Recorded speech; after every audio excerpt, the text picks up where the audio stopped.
প্রথমবারের মতো কোনো সরকারি নথিতে নবম জাতীয় পে স্কেলের তথ্য প্রকাশ করা হয়েছে। এতে শুধু পে স্কেল বাস্তবায়নের প্রতিশ্রুতিই নয়, স্থান পেয়েছে বাস্তবায়নের পদ্ধতি ও প্রক্রিয়া নিয়ে বিস্তারিত তথ্য।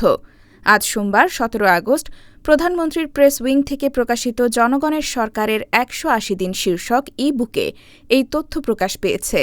ই-বুকে বলা হয়েছে, নবম জাতীয় বেতন স্কেলে দীর্ঘ প্রতীক্ষার অবসান।